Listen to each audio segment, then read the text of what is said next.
ಓಂ ಗುಹಾಂ ಪ್ರವಿಷ್ಟಾವಾತ್ಮಾನೋ ಹಿ ತದ್ದರ್ಶನಾತ್ ಓಂ. ಸುಪರ್ಣಂ ವಿಪ್ರಾಹ ಕವಯೋ ವಚೋಭಿಃ ಏಕಂ ಸಂತಂ ಬಹುಧಾ ಕಲ್ಪಯಂತಿ ಛಂದಾಂಸಿ ಚ ದಧತೋ ಅಧ್ವರೇಷು ಗೃಹಾನ್ ಸೋಮಸ್ಯ ಮಿಮತೆ ದ್ವಾದಶ.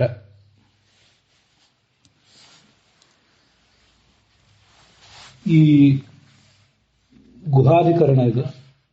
ಗುಹಾಂ ಪ್ರವಿಷ್ಟವಾತ್ಮಾನು ಅನ್ನೋ ಸೂತ್ರದ ತತ್ವಪ್ರಕಾಶಿಕ ನಾವು ನೋಡಿ ಮುಗಿಸಿದ್ದೇವೆ. ಮತ್ತೆ ತತ್ವಪ್ರದೀಪ ನೋಡ್ತಿದ್ದೇವೆ. ಭಗವಂತನ ರೂಪಗಳನ್ನು ವರ್ಣನೆ ಮಾಡುವಂಥ, ಭಗವಂತನ ಎರಡು ರೂಪಗಳನ್ನು ವರ್ಣನೆ ಮಾಡುವಂಥ ಘರ್ಮ ಸೂಕ್ತ ಏನಿದೆ ಅದನ್ನ ಆಚಾರ್ಯರು ಒಂದು ತುಣುಕು ಹೇಳಿದ್ದಾರೆ ಮೂಲದಲ್ಲಿ. ತ್ರಿವಿಕ್ರಮ ಪಂಡಿತರು ಅದರ ಉಳಿದ ಭಾಗಗಳನ್ನು ಒಂದೆರಡನ್ನ ವರ್ಣಿಸ್ತಾ ಇದ್ದಾರೆ.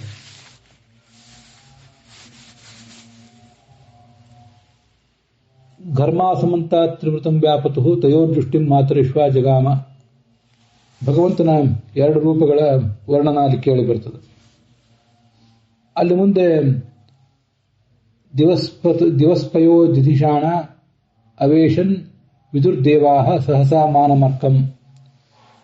ಅದರ ಅರ್ಥ ನಾವೀಗಾಗಲೇ ನೋಡಿದ್ದೇವೆ.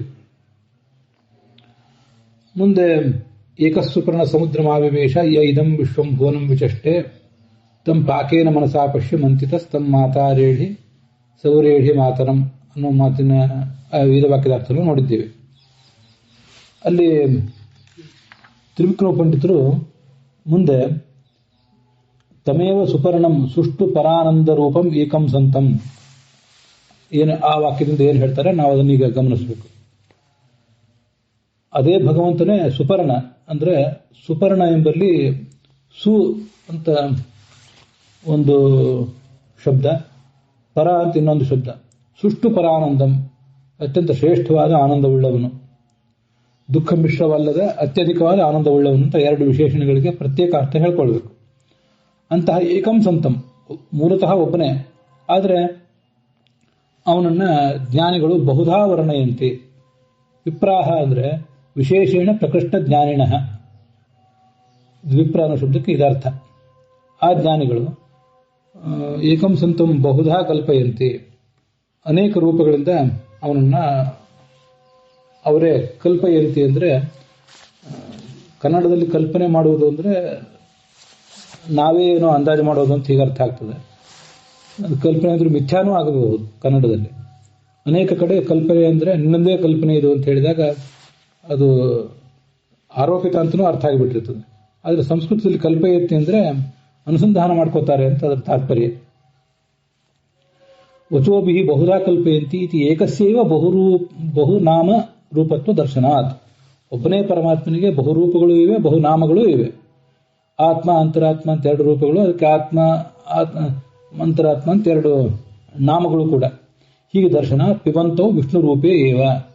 ಹೀಗಲ್ಲಿ ಸುಕೃತವನ್ನು ಪಾನ ಮಾಡ್ತಿರುವವು ವಿಷ್ಣುವಿನ ಎರಡು ರೂಪಗಳೇ ಹೊರತು ಈ ಜೀವ ಮತ್ತು ಪರಮಾತ್ಮ ಅಂತ ಈಗ ಅದನ್ನ ತಿಳ್ಕೊಳ್ಬಾರ್ದು. ಇದು ಅಲ್ಲಿ ಬಂದಿರೋ ತಾತ್ಪರ್ಯ. ಈ ಕಳೆದ ದಿವಸ ನಾವು ಸಾಮಾನ್ಯ ಶಬ್ದದ ಅರ್ಥ ಪೂರ್ಣವಾಗಿ ನೋಡಿರಲಿಲ್ಲ. ಈ ಘರ್ಮ ಸೂಕ್ತದಲ್ಲಿ ಸಹಸಾಮಾನ ಮರ್ಕಂ ಅಂತ ಬಂದಿದೆ. ಅಲ್ಲಿ ಸಹಸಾಮಾನಂ ಅಂದ್ರೆ ಸಹವಾಯುಂ ಅಂತ ತ್ರಿವಿಕ್ರಮ ಪಂಡಿತರು ಅರ್ಥ ಮಾಡಿದ್ದಾರೆ. ಭಗವಂತನನ್ನ ದೇವತೆಗಳು ಕಾಣ್ತಾರೆ. ಹೇಗೆ ಅಂದ್ರೆ ಸಹಸಾಮಾನಂ, ಮುಖ್ಯ ಪ್ರಾಣನ ಜೊತೆಗಿರುವ ಅಂತ ಹೀಗಾದ್ರೆ ತಾತ್ಪರ್ಯ. ಅಲ್ಲಿ ಸಹ ಅನ್ನೋದೇನಿದೆಯಲ್ಲ, ಈ ಜೊತೆಗಿರುವ ಅನ್ನೋ ಅರ್ಥದಲ್ಲಿ ಸಹ ಅಂತ ಒಂದು ಪ್ರತ್ಯೇಕ ಶಬ್ದನೂ ಇದೆ. ಈಗ ಸೀತೆಯ ಸಹ ವರ್ತತೆ ಇತಿ ಸಸೀತಃ, ಪತ್ನಿಯ ಸಹ ವರ್ತತೆ ಇತಿ ಸಪತ್ನೀಕಃ ಅಂತ ಹೀಗೆ ಹೇಳ್ತೇವೆ. ಅಲ್ಲಿ ಸಹ ಅನ್ನೋ ಅರ್ಥದಲ್ಲಿ ಸ ಅಂತನೂ ಒಂದು ಬೇರೆ ಇದೆ. ಇವು ಎಲ್ಲ ಸಾಮ್ನಾ ಸಹ ವರ್ತತೆ ಇತಿ ಸಸಾಮ ಅಂತ ಆಗುವ ಬದಲು ಸಹ ಸಾಮಾನಂ ಅಂತ ಇದೊಂದು ಶಬ್ದನೇ ಬೇರೆ. ನನ್ ಮತ್ತು ನ ಹೇಗೆ ಎರಡು ಬೇರೆ ಬೇರೆನೋ ಹಾಗೆ ಸಹ ಮತ್ತು ಸ ಎರಡು ಬೇರೆ ಬೇರೆ. ಇಲ್ಲಿ ಉಪಯೋಗ ಮಾಡಿರುವುದು ಸಹ ಅಂತ ಹೇಳಿ. ಆದ್ರಿಂದ ಇದು ಪ್ರತ್ಯೇಕ ಶಬ್ದ ಆದ್ರಿಂದ ಸ ಅಂತ ಆಗಲಿಲ್ಲ. ಸಹ ಸಾಮಾನಂ, ಸಾಮ್ನಾ ಸಾಮ ಶಬ್ದ ವಾಚ್ಯನಾದ ಮುಖ್ಯ ಪ್ರಾಣನ ಜೊತೆಗಿರುವ ಭಗವಂತ. ಸಾಮ್ನಾ ಸಹ ವರ್ತತೆ ಇತಿ ಸಹ ಸಾಮಾನಂ. ಹಾಗಾದ್ರೆ ಮುಖ್ಯ ಪ್ರಾಣನಿಗೆ ಸಾಮ ಅಂತ ಹೆಸರು ಹೇಗೆ ಅಂತ ಪ್ರಶ್ನೆ ಬಂದರೆ ಅದನ್ನು ಬೃಹದಾರಣ್ಯಕ ಉಪನಿಷತ್ತಿನ ಮೊದಲನೇ ಅಧ್ಯಾಯದಲ್ಲಿ ವಸ್ತುತಃ 3ನೇ ಅಧ್ಯಾಯ ಅಲ್ಲಿ ವರ್ಣನೆ ಮಾಡಿದ್ದಾರೆ. ಏಷವು ಏವ ಸಾಮ ವಾಗ್ವೈಸ ಅಮ ಏಷಃ ಸಾ ಚ ಅಮಶ್ಚೇತಿ ತತ್ ಸಾಮ್ನಃ ಸಾಮತ್ವಂ. ಸಂಸ್ಕೃತ ಭಾಷೆ ಅಭ್ಯಾಸ ದೃಷ್ಟಿಯಿಂದ ಕೂಡ ಇದು ತುಂಬಾ ಚೆನ್ನಾಗಿದೆ. ಇದನ್ನು ಸ್ವಲ್ಪ ನಾವು ಅನುಸಂಧಾನ ಮಾಡ್ಕೊಳ್ಳಿಕ್ಕೆ ಚೆನ್ನಾಗಿದೆ, ಕೇಳಿ ನೋಡ್ರಿ. ಇಲ್ಲಿ ಸಾಮ ಶಬ್ದ ವಾಚ್ಯನಾದವನು ಯಾರು ಅಂದ್ರೆ ಕೇವಲ ಮುಖ್ಯ ಪ್ರಾಣ ಅಲ್ಲ, ಅರ್ಧನಾರೀನರ ರೂಪನಾದ ಮುಖ್ಯ ಪ್ರಾಣನೇ ಸಾಮ ಶಬ್ದ ವಾಚ್ಯ. ಯಾಕೆ? ಸಾಮ ಎಂಬಲ್ಲಿ ಏನೇನಿದೆ ಅಂದ್ರೆ ಸಾಮ ಎಂಬಲ್ಲಿನೇ ಸಾ ಮತ್ತು ಅಮ ಇದೆ. ಭಾರತೀ ದೇವಿ ಇದ್ದಾಳೆ ಮತ್ತು ಮುಖ್ಯ ಪ್ರಾಣನೂ ಇದ್ದಾನೆ, ಅಥವಾ ಸರಸ್ವತಿ ಮತ್ತು ಚತುರ್ಮುಖ ಬ್ರಹ್ಮರು ಇದ್ದಾರೆ. ಅಲ್ಲಿ ಸಾ ಅಂದ್ರೆ ಸರಸ್ವತಿ ಅನ್ನೋ ಭಾರತಿ. ಯಾಕೆ ಅಂದ್ರೆ ಅವಳು ಸಾರತ್ವಾತ್ ಸ್ತ್ರೀಷು ಸಾ ದೇವಿ ಸೇತ್ಯುಕ್ತ ಸಾಮರೂಪತಃ. ಈ ನೋಡಿ ಅದ್ರ ಭಾಷ್ಯದಲ್ಲಿ, ಬೃಹದಾರಣ್ಯಕ ಭಾಷ್ಯದಲ್ಲಿ ಹೇಳ್ತಾರೆ, ಸಾ ಅಂತ ಅವಳನ್ನ ಯಾಕೆ ಕರೀತಾರೆ ಅಂದ್ರೆ ಅವಳು ಸಾರ ರೂಪಳಾದ್ರಿಂದ, ಎಲ್ಲ ಸ್ತ್ರೀಯರಲ್ಲಿ ಕೂಡ ಅತ್ಯಂತ ಶ್ರೇಷ್ಠಳಾದ್ರಿಂದ ಸಾರ ಅನ್ನೋದ್ರ ಸಂಕ್ಷಿಪ್ತ ರೂಪವೇ ಸಾ ಅಂತ ಅನ್ನೋದು. ಹೀಗೆ ಅವಳು ಸಾ, ವಾಗ್ವೈ ಸಾ ಉಪನಿಷತ್ತು ನೋಡ್ರಿ. ವಾಗಭಿಮಾನಿನಿಯಾದ ಸರಸ್ವತಿಯೇ ಸಾ. ಅಮ ಏಷಃ, ಈ ಮುಖ್ಯ ಪ್ರಾಣನಿಗೆ ಅಮ ಅಂತ ಹೇಳ್ತಾರೆ. ಯಾಕೆ ಅಂದ್ರೆ ಅವನು ಅಮಿತ ಮಹಿಮನಾದ್ದರಿಂದ, ನಮಗೆ ಪೂರ್ಣವಾಗಿ ಗ್ರಹಿಸಲಿಕ್ಕೆ ಸಾಧ್ಯ ಆಗದ ಮಹಿಮೆ ಉಳ್ಳವನಾದ್ರಿಂದ ಅವನು ಅಮ ಅಂತಾನೆ. ಅಮ ಏಷಃ ಸಾ ಚ ಅಮಶ್ಚೇತಿ ತತ್ ಸಾಮ್ನಃ ಸಾಮತ್ವಂ. ಅಲ್ಲಿ ಸಾ ಚ ಅಮಶ್ಚ ಸಾಮ, ಸಾಮ ಸಾಮನಿ ಸಾಮಾನಿ ಅಥವಾ ಸಾಮ ಸಾಮಾನೋ ಸಾಮಾನಃ ಅಂತ ಆಗ್ತದೆ. ಆದರೆ ಆ ಮೊದಲನೇದನ್ನೇ ತಗೊಂಡಿದ್ದಾರೆ ಅವರು ಉಪನಿಷತ್ತಿನಲ್ಲಿ ಕೂಡ. ಸಾಮ ಸಾಮನಿ ಸಾಮಾನಿ ಅಂತ ನಪುಂಸಕಲಿಂಗ ಶಬ್ದನೇ ತಗೊಂಡಿದ್ದಾರೆ. ಸಂಸ್ಕೃತ ಭಾಷೆಯ ದೃಷ್ಟಿಯಿಂದ ಇದನ್ನು ಗಮನಿಸಬೇಕು ಅಂತ ಹೇಳಿದೆ. ಸಾ ಚ ಅಮಶ್ಚ ಅಂತ ಹೀಗೆ ಮಾಡಿದಾಗ, ಈಗ ರಾಮಶ್ಚ ಕೃಷ್ಣಶ್ಚ ರಾಮಕೃಷ್ಣವು ಅಂತ ದ್ವಿವಚನ ಮಾಡ್ತಿರ್ತೀವಲ್ಲ, ಹಾಗೆ ಇಲ್ಲಿ ದ್ವಂದ್ವ ಸಮಾಸ ಮಾಡಿದ ಮೇಲೆ ಸಾ ಚ ಅಮಶ್ಚ ಸಾಮನಿ ಅಂತ ದ್ವಿವಚನ ಆಗಬೇಕು. ಸಾಮ ಸಾಮನಿ ಸಾಮಾನಿ ಅಂತ ಮಾಡಿದ್ರೆ ಅದು ದ್ವಿವಚನ ಆಗಬೇಕು. ಅಥವಾ ಪುಲ್ಲಿಂಗ ಶಬ್ದ ತಗೊಂಡಿದ್ರೆ ಸಾಮಾನವು ಅಂತ ಆಗಬೇಕು. ಆದರೆ ಸಾ ಚ ಅಮಶ್ಚ ಸಾಮ ಅಂತ ಏಕವಚನ ಆಗಿಬಿಡ್ತದೆ. ಯಾಕೆ ಹಾಗೆ ಏಕವಚನ ಆಗ್ತದೆ ಅಂದ್ರೆ, ಈ ಗಂಡ ಹೆಂಡತಿ ಇಬ್ಬರನ್ನು ಕೂಡ ನೀವು ವೇದಿಕೆ ಮೇಲೆ, ವಿವಾಹದ ವೇದಿಕೆ ಅಥವಾ ಮತ್ತೆ ಯಾವುದೋ ವೇದಿಕೆ ಮೇಲೆ ನಿಲ್ಲಿಸಿದ್ರೆ ಅವರಿಬ್ಬರು ಕೂಡ ಒಂದಾಗೋದಿಲ್ಲ. ಮನಸ್ಸು ಒಂದಾಗಿರಬಹುದು, ದೇಹವೂ ಕೂಡ ಒಂದಾಗುವುದು ಎಷ್ಟರ ಮಟ್ಟಿಗೆ ಒಂದಾಗ್ತದೆ? ದೇಹ ಯಾವತ್ತು ಜೊತೆಗೂಡ್ತವೆ ಹೊರತು ಅವು ದೇಹಗಳು ಪ್ರತ್ಯೇಕವಾಗಿ ಕಾಣಿಸ್ತಿರ್ತವೆ. ಆದರೆ ಮುಖ್ಯ ಪ್ರಾಣ, ಈಗ ಪಾರ್ವತಿ ಪರಮೇಶ್ವರರು, ಮುಖ್ಯ ಪ್ರಾಣ ಸರಸ್ ಭಾರತಿ ಮತ್ತು ಲಕ್ಷ್ಮೀನಾರಾಯಣರು, ಇವರು ಮೂರು ಜನರದು ಒಂದೇ ಥರ. ಇಲ್ಲಿ ಬಂದಿರೋದು ಮುಖ್ಯ ಪ್ರಾಣದ ಬಂದಿದೆ, ಆದರೆ ಮೂರನ್ನು ಜೊತೆಗೆ ನಿಮ್ಗೆ ನಾನು ಹೇಳಿದೆ. ಪಾರ್ವತಿ ಪರಮೇಶ್ವರರ ಬಗ್ಗೆ ನಮ್ಗೆ ಗೊತ್ತಿದ್ದೇ ಇದೆ. ಅವರು ಇಬ್ರು ಕೂಡ ಅರ್ಧನಾರೀನರ ರೂಪರಾಗಿರ್ತಾರೆ. ಹಾಗೆ ನೋಡಿದ್ರೆ ಐತರೇಯ ಉಪನಿಷತ್ತಿನ ಭಾಷ್ಯ ಹೇಳುವಂತೆ ಅರ್ಧನಾರೀನರ ರೂಪರಾದ ದೇವತೆಗಳು ಭಗವಂತನಿಗೆ ರಥ ಎಳಿತಾರೆ ಅಂತ ಈ ಐತರೇಯ ಉಪನಿಷತ್ತಿನಲ್ಲಿ ಭಾಷ್ಯದಲ್ಲಿ ಬಂದಿದೆ. ಹೀಗೆ ಅವರೆಲ್ಲರೂ ಕೂಡ ದೇಹ ಒಂದು, ಆದರೆ ಇಬ್ಬರು, ಎರಡು ದೇಹಗಳು ಒಂದು ದೇಹವಾಗಿ ಪರಿಣಮಿಸಿರ್ತದೆ. ಎಡಭಾಗದಲ್ಲಿ ಸ್ತ್ರೀ ಇರ್ತಾಳೆ, ಬಲಭಾಗದಲ್ಲಿ ಪುರುಷ ಇರ್ತಾನೆ. ಹಾಗೆ ಪಾರ್ವತಿ ಪರಮೇಶ್ವರರು ಕೂಡ ಎಡಭಾಗದಲ್ಲಿ ಪಾರ್ವತಿ, ಬಲಭಾಗದಲ್ಲಿ ಶಿವ ಇರ್ತಾನೆ. ಹಾಗೆ ಮುಖ್ಯ ಪ್ರಾಣನೂ ಕೂಡ ಮುಂದೆ ಅಲ್ಲಿ ಬಂದಿದೆ, ಇದನ್ನು ಗಮನಿಸಿ. ಭಾಷ್ಯದಲ್ಲಿ ಸಾರತ್ವಾತ್ ಸ್ತ್ರೀಷು ಸಾದೇವಿ ಸೇತ್ಯುಕ್ತ ಸಾಮರೂಪತಃ, ಮುಂದೆ ಅವಳಿಗೆ ಗೀತಃ ಅಂತನೂ ಹೆಸರಿದೆ. ಸಾಮವೇದದ ಅಭಿಮಾನಿನಿ ಆದ್ದರಿಂದ ಗೀತಾ ಅಂತನೂ ಅವಳಿಗೆ ಹೆಸರಿದೆ. ಗಮನಿಸಿ, ಗೀತಾ ಅಂತ ಕೆಲವರು ಹೆಸರಿಟ್ಕೋತಿರ್ತಾರೆ. ಗೀತಾ ಅಂತ ಮಹಾಪ್ರಾಣ ಇಟ್ಕೊಂಡ್ರೂ ಚೆನ್ನಾಗಿರ್ತದೆ, ಅದರ ವೇದೋಕ್ತವಾದ ಹೆಸರು. ಅವಳಿಗೆ ಗೀತೇತ್ಯುಕ್ತಾತು ತದ್ಗೀತ ಉದ್ಗೀತ ಸಾಮಾಖ್ಯ ಅರ್ಧತನಸ್ತಯ ಅರ್ಧನಾರಿ ನರವಪು ವಾಯು ಕುತ್ರಚಿದೀರಿತಃ. ವಾಯು ಕೆಲವು ಕಡೆ ಅರ್ಧನಾರೀನರ ರೂಪನಾಗಿರ್ತಾನೆ. ಅರ್ಧನಾರೀನರ ರೂಪನಾದ ವಾಯು ಸಾಮ ಶಬ್ದದಿಂದಲೂ ಗೀತ ಎಂಬ ಶಬ್ದದಿಂದಲೂ ವಾಚ್ಯನಾಗ್ತಾನೆ. ಇದು ಅಲ್ಲಿ ಬಂದಿರುವಂತಹ ವಿಚಾರ. ಅವನು ಇಲ್ಲಿ ನೋಡಿ, ಸಾಮ ಶಬ್ದಕ್ಕೆ ಹೇಗೆ ಮುಖ್ಯ ಪ್ರಾಣ ವಾಚ್ಯ ಅನ್ನೋದನ್ನು ನಾವು ತಿಳ್ಕೋಬೇಕು. ತಿಳ್ಕೊಂಡ್ರೆ ಅವನು ಸಾಯುಜ್ಯವನ್ನ ಅಥವಾ ಸಾಲೋಕ್ಯವನ್ನ ಆ ಲೋಕವನ್ನು ಪಡ್ಕೋತಾನೆ, ಅವನಿಗೆ ಏನೇ ಯೋಗ್ಯತೆ ಇದೆಯೋ ಅದನ್ನು ಪಡ್ಕೋತಾನೆ ಅಂತ ಈಗ ಬಂದಿದೆ. ಇದು ಅಲ್ಲಿ ಸಾಮ ಶಬ್ದದ ವಾಚ್ಯವಾಗಿರೋದು.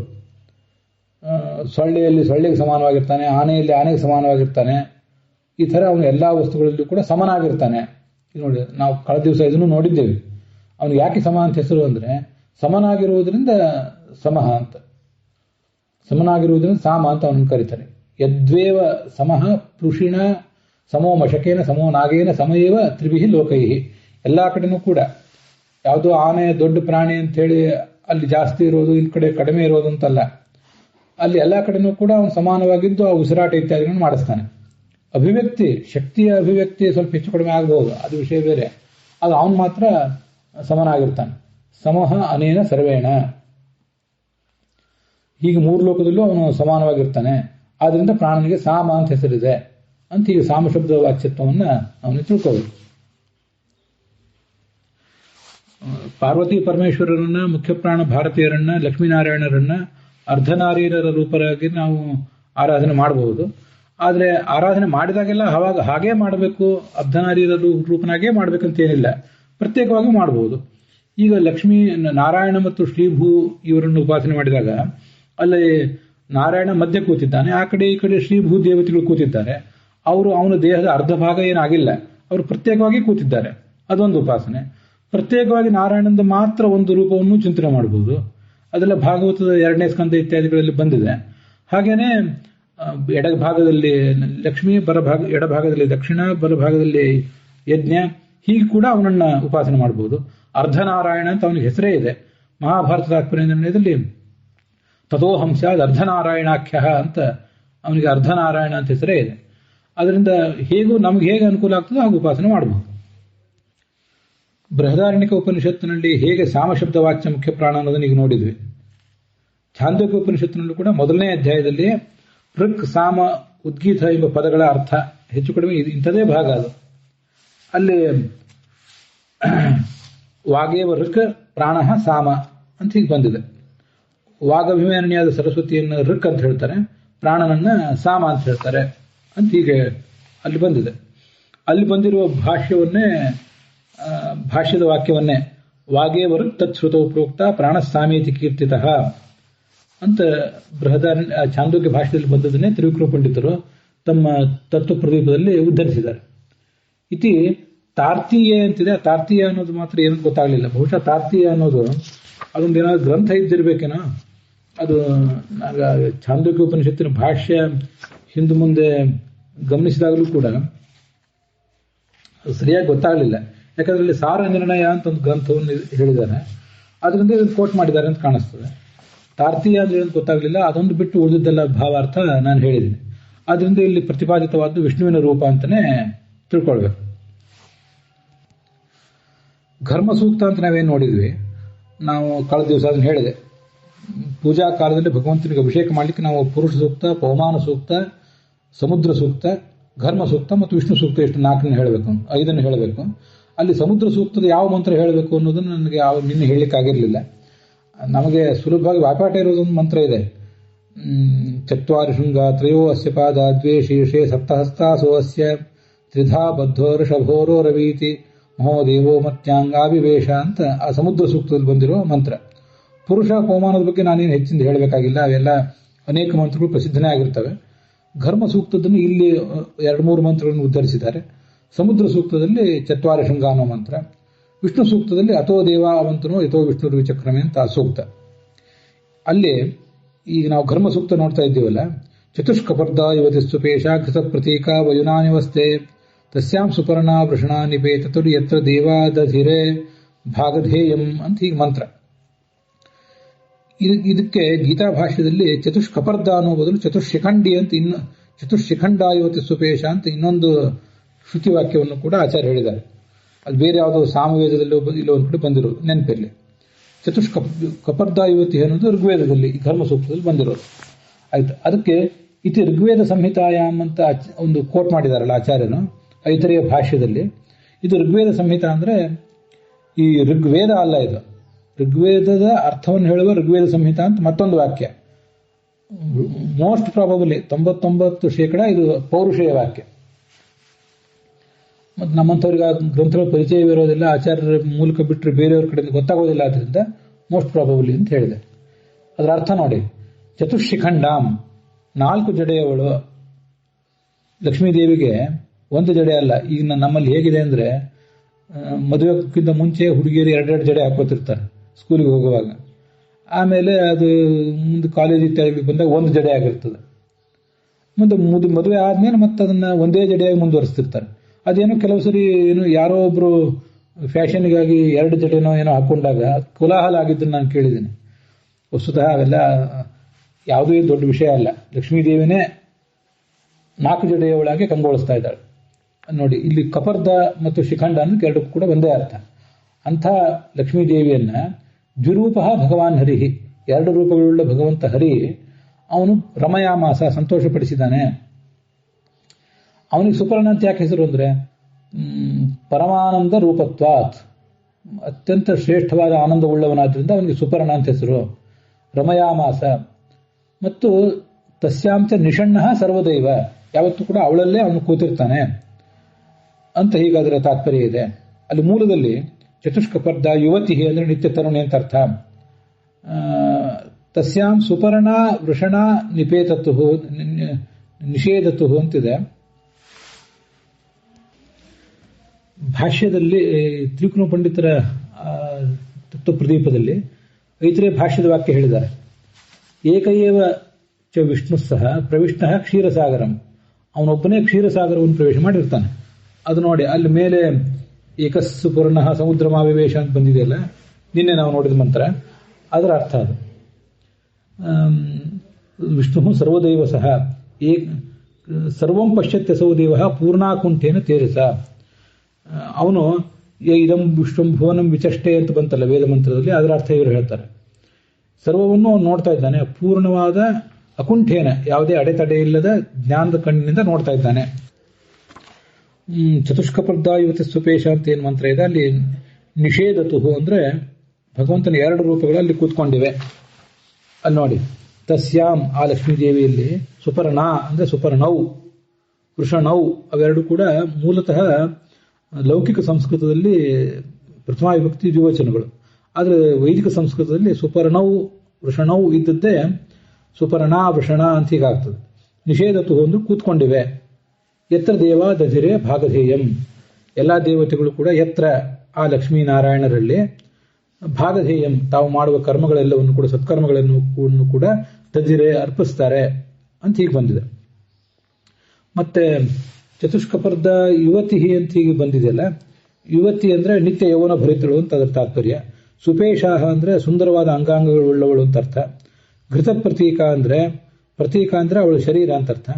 ಘೃತ ಪ್ರತೀಕ ಅಂದ್ರೆ ಲಾವಣ್ಯಮಯವಾದ ಅಂಗಾಂಗಗಳುಳ್ಳವಳು ಅಂತ ಅರ್ಥ. ವಯುನಾನಿ ವಸ್ತೆ, ವಯುನ ಅಂದ್ರೆ ಜ್ಞಾನ. ಅದನ್ನ ಆಚಾರ್ಯರು ಈಶಾವಾಸ್ಯ ಉಪನಿಷತ್ ಭಾಷ್ಯ ಇತ್ಯಾದಿ ಕಡೆಗಳಲ್ಲಿ ಅನೇಕ ಕಡೆ ಹೇಳಿದ್ದಾರೆ ವಯುನಂ ಜ್ಞಾನಂ ಅಂತ.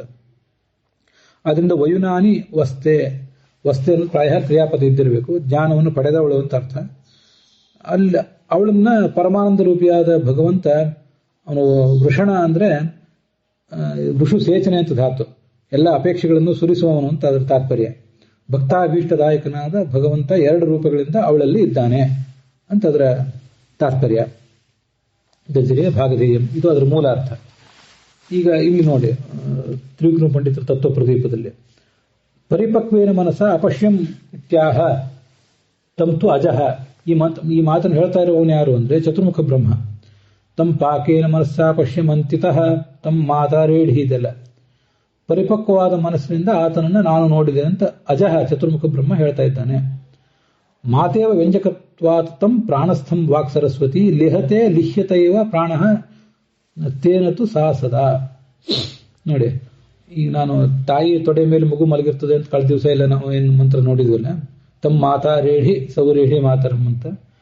ಅವಳು ತಾಯಿಯಂತೆ ಅವನಿಗೆ, ಯಾಕೆಂದ್ರೆ ವ್ಯಂಜಕಳಾದ್ರಿಂದ ಆ ಭಗವಂತನ ಸ್ವರೂಪವನ್ನು ಜಗತ್ತಿಗೆ ತಿಳಿಸುವವಳೇ ಅವಳು.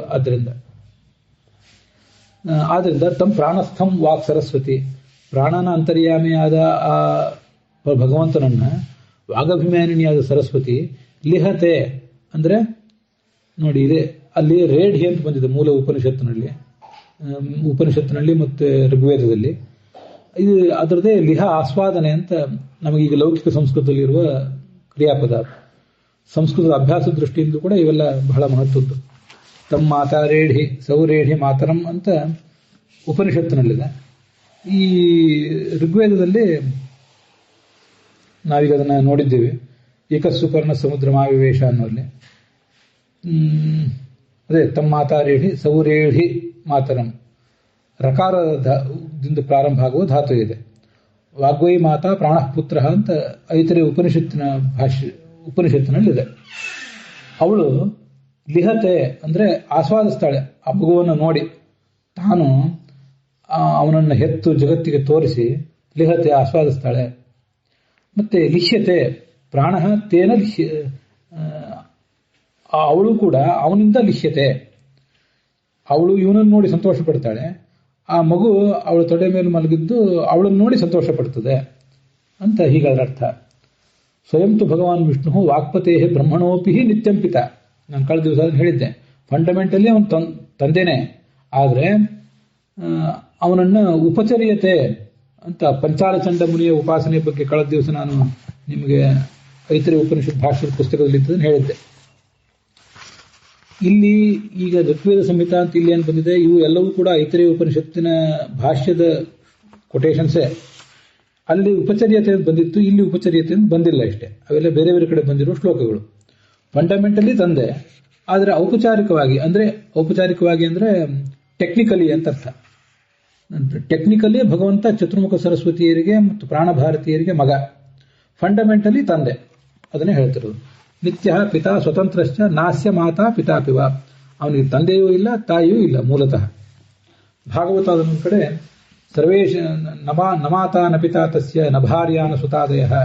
ಅವನಿಗೆ ತಂದೆ ಇಲ್ಲ ತಾಯಿ ಇಲ್ಲ ಯಾರೂ ಇಲ್ಲ, ಭಾರ್ಯ ಹೆಂಡತಿಯೂ ಇಲ್ಲ. ಸರ್ವೇಶಾಂ ಆತ್ಮಜೋಹ್ಯಾತ್ಮ ಪಿತಾಮಾತ ಸ ಈಶ್ವರ. ಎಲ್ಲರಿಗೂ ಅವನು ತಂದೆ. ನಮಗೂ ಎಲ್ಲರಿಗೂ ಕೂಡ ಭಗವಂತ ತಂದೆಯೂ ಹೌದು, ತಾಯಿಯೂ ಹೌದು, ಮತ್ತೆ ಆತ್ಮಜನೂ ಕೂಡ ಹೌದು. ಕಳೆದ ಈ ಒಂದು 15 ದಿವಸದಿಂದ ಯಾವುದೋ ಒಂದ್ಸರಿ ನಾವು ಚರ್ಚೆ ಮಾಡಿದ್ವಿ. ನಮ್ಮಂಥವರು ಕೂಡ ಭಗವಂತನ ಮಗ ಅಂತ ಭಾವಿಸಬಹುದು. ಯಾಕೆಂದ್ರೆ ನಮ್ಮ ಯೋಗ್ಯತೆಗೆ ಅನುಗುಣವಾಗಿ ಸ್ವಲ್ಪ ಸ್ವಲ್ಪ ಆದರೂ ಪಾಠ ಪ್ರವಚನ ಮಾಡ್ತೇವಲ್ಲ, ಆದ್ರಿಂದ ಭಗವಂತನ ಸ್ವರೂಪವನ್ನು ಜಗತ್ತಿಗೆ ತೋರಿಸ್ತೇವಲ್ಲ, ಆದ್ರಿಂದ ನಮಗೂ ಅವನ ಮಗನೇ. ನಮಗವನ ಮಗ ಅನ್ನುವ ಅನುಸಂಧಾನದಿಂದಲೇ ತೊಟ್ಟಲು ಪೂಜೆ ಮಾಡೋದು. ಸುಮ್ಮನೆ ತೊಟ್ಟಲು ತೂಗಲಿಕ್ಕೆ ಅವನಿಗೆ ಮಗು ಅಲ್ಲ, ಅವನಿಗೆ ನಿದ್ರೆನೂ ಬರೋದಿಲ್ಲ. ಆದ್ರಿಂದ ತೊಟ್ಟಿಲು ಪೂಜೆ ಅಂತನ್ನೋದು ಪೂಜಾದಲ್ಲಿ ನಡೆಯುವುದೇ ಅವನು ನಮಗೆಲ್ರಿಗೂ ಮಗ ಆದ್ರಿಂದ, ಎಲ್ಲ ದಂಪತಿಗಳಿಗೂ ಆತ ಮಗ ಆದ್ರಿಂದ ಅಂತ ಹೀಗೆ ಅದನ್ನು ಅನುಸಂಧಾನ ಮಾಡಬಹುದು. ಮತ್ತೆ ಅಲ್ಲಿ ತ್ರಿಗುರುಮುಟಿತರ ಕೊನೆಯ 2 ವಾಕ್ಯ ಇದೆ, ಅದನ್ನು ಹೇಳಿ ಮುಗಿಸಿಬಿಡ್ತೇನೆ. ನಚ ಅನಶ್ನನ್ನಂತ ಶ್ರುತಿ ವಾಕ್ಯದ ವಿರೋಧ ಇದೆಯಲ್ಲ ಅಂತ ತತ್ವಪ್ರಕಾಶಕದಲ್ಲಿ ನಾವು ಅದನ್ನು ನೋಡಿದ್ದೇವೆ. ನಹಿ ಹತ್ರ ಪರಾಧೀನತೆಯ ಭೋಗ. ಜೀವರು ಹೇಗೆ ಪರಾಧೀನತೆಯ ಭೋಗ ಮಾಡ್ತಾರೋ ಹಾಗೆ ಇವನಿಗೆ ಭೋಗ ಇಲ್ಲ, ಸ್ವತಂತ್ರವಾದ ಭೋಗ. ನಾಪಿ ಅಪ್ರಿಯ ಭೋಗ. ಜೀವರು ಕೆಲವು ಸರಿ ಪ್ರಿಯವನ್ನೂ ಅಪ್ರಿಯವನ್ನೂ ತಿನ್ನೋ ಪ್ರಸಂಗ ಬರ್ತದೆ, ಇವನಿಗೆ ಹಾಗಿಲ್ಲ. ನಚ ತನ್ನಿಮಿತ್ತ ಉಚ್ಚತಾ ನೀಚತಾ ವಿಷ್ಣೋಹ. ತಿಂದ್ರೆ ಉಚ್ಚತ ಜೀವನಿಗೆ, ತಿನ್ನದೇ ಇದ್ರೆ ನೀಚತ ಭಗವಂತನಿಗೆ ಹಾಗಿಲ್ಲ. ಕಿಂತು ಜೀವ ಸಮವೇತೆ ಭೋಗೆ ಸ್ವೀಕಾರ ಮಾತ್ರ ಮುಚ್ಚತೆ. ನೋಡಿ, ಜೀವ ಸಮವೇತೆ ಭೋಗೆ, ಹೊಟ್ಟೆಗಾಗಿ ತಿನ್ನುವವನು ಜೀವ, ಅದಕ್ಕಾಗಿ ಆ ಭೋಗವು ಜೀವನಲ್ಲಿ ಸಮವೇತವಾಗಿದೆ ಅಂತ ಹೇಳ್ತಾರೆ. ಸಮವಾಯ ಸಂಬಂಧದಂತ ಅರ್ಥ ಅಲ್ಲ ಅದಕ್ಕೆ.